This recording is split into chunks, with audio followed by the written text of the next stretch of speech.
Bismillahirrahmanirrahim. Assalamualaikum warahmatullahi wabarakatuh. Apa kabar Ananda hari ini? Semoga Ananda semua dalam keadaan sehat dan kita selalu berada dalam lindungan Allah SWT. Baiklah Ananda, hari ini kita melanjutkan pembelajaran kita tentang perubahan sosial dengan materi kita faktor yang mempengaruhi jalannya proses perubahan. Apa faktor yang mempengaruhi jalannya proses perubahan? Ada dua faktor, yaitu faktor pendorong jalannya proses perubahan dan yang kedua faktor yang menghambat jalannya proses perubahan. Apa saja faktor pendorong proses perubahan? Itu adalah yang pertama, kontak dengan kebudayaan lain. Seperti kita jelaskan kemarin, bahwa kontak dengan kebudayaan lain itu bisa terjadi dalam bentuk difusi, akulturasi, dan asimilasi. Nah, sekarang kita lihat bentuk-bentuk kontak dengan kebudayaan lain. Yang pertama adalah difusi. Difusi adalah proses penyebaran kebudayaan dari satu individu atau satu masyarakat ke individu atau masyarakat lain. Jadi adanya sebuah proses penyebaran. Kemudian yang kedua, apa bentuk kontak dengan masyarakat yang lain? Yang kedua itu adalah akulturasi. Akulturasi adalah perpaduan dua buah kebudayaan yang menghasilkan satu kebudayaan baru tanpa menghilangkan kebudayaan aslinya. Ini sering kita bahas di kelas 11 kamu sudah bahas tentang akulturasi. Sekarang kita ingat lagi, segitiga ditambah dengan lingkaran sama dengan segitiga lingkaran. Apa artinya?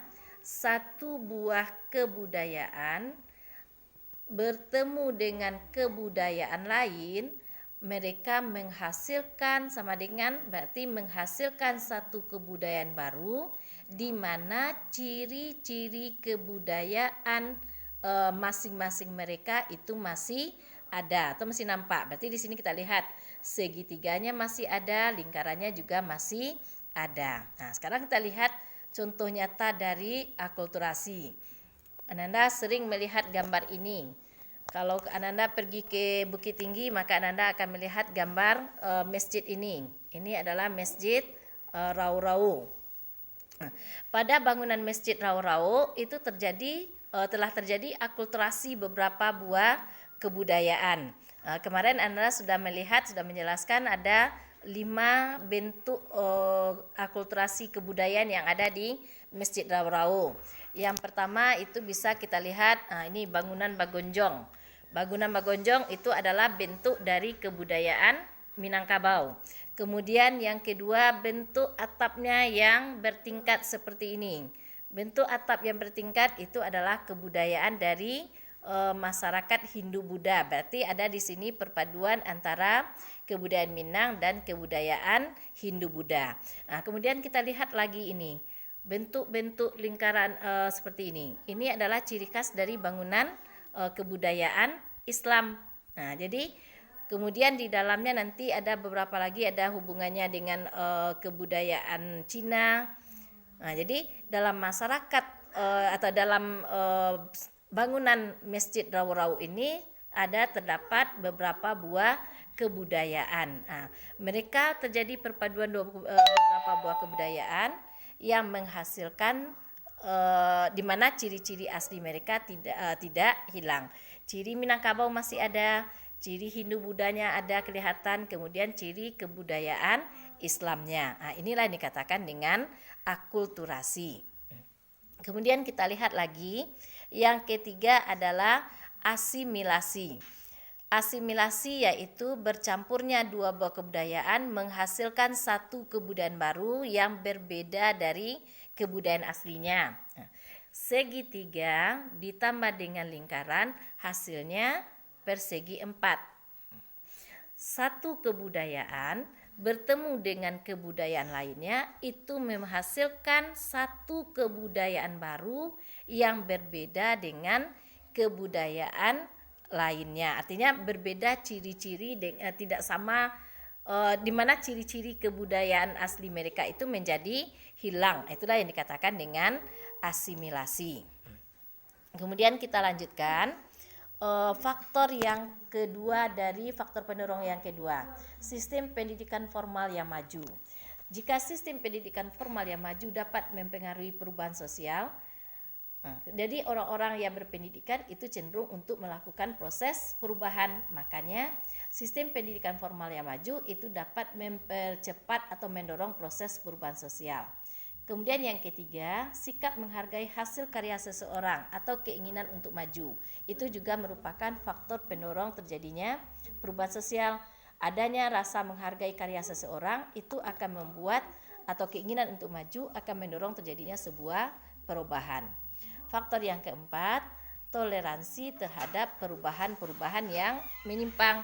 Adanya perubahan-perubahan yang menyimpang, kemudian kita bisa menerimanya penyimpangan-penyimpangan tadi, itu dapat mendorong terjadinya perubahan sosial.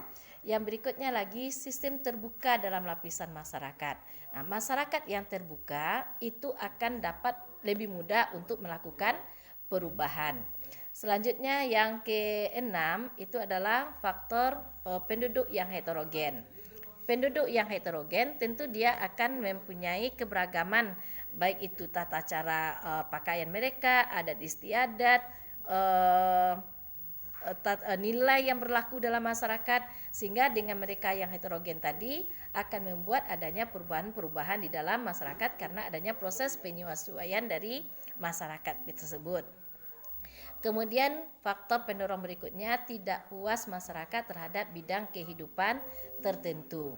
Masyarakat yang tidak puas dalam bidang kehidupan tertentu, karena tidak puas tadi mereka cenderung untuk melakukan perubahan. Nah, faktor inilah yang mendorong terjadinya perubahan sosial di dalam masyarakat. Selanjutnya, faktor pendorong berikutnya adalah orientasi ke masa depan. Apa arti orientasi ke masa depan? Adanya keinginan melihat kehidupan masyarakat yang akan datang. Orientasi masa depan ini cenderung melihat kepada perubahan masyarakat, di mana masyarakat menginginkan hal-hal yang baik untuk masa yang akan datang, ingin merubah nasib. Itu adalah faktor penyebab atau faktor pendorong terjadinya sebuah perubahan sosial. Kemudian kita lanjutkan. Tadi faktor pendorong jalannya proses perubahan. Kita lanjut lagi ke faktor penghambat perubahan sosial atau faktor yang menghambat terjadinya proses perubahan sosial.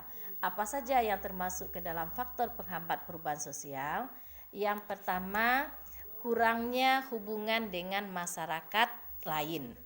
Kurangnya hubungan atau kurangnya kontak dengan masyarakat lain tentu akan menghambat suatu masyarakat untuk berubah.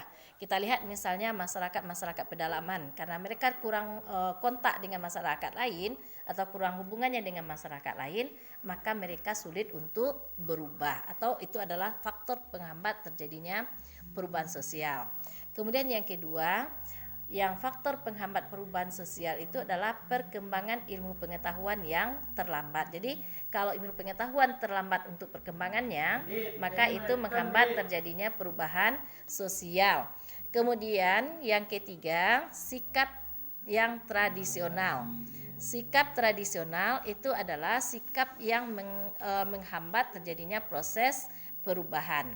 Yang keempat, vested interest. Vested interest itu artinya adanya kekuatan-kekuatan yang tertanam di dalam masyarakat. Nah, kekuatan-kekuatan yang tertanam dalam masyarakat ini karena mereka ingin mempertahankan status quo-nya, itu bisa menghambat terjadinya proses perubahan.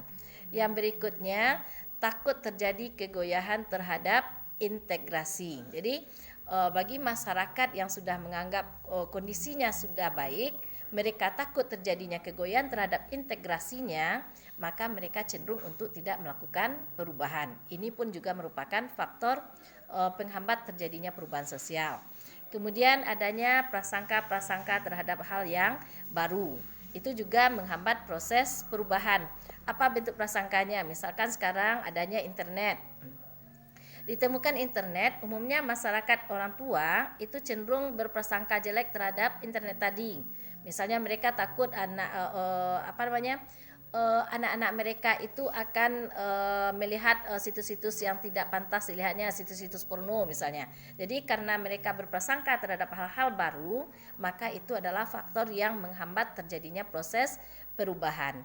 Kemudian adanya hambatan ideologi. Jadi ideologi atau pandangan hidup tertentu yang menghambat terjadinya perubahan di dalam masyarakat. Nah, jadi sampai di sini itu yang Ibu jelaskan tentang faktor-faktor yang mempengaruhi proses perubahan.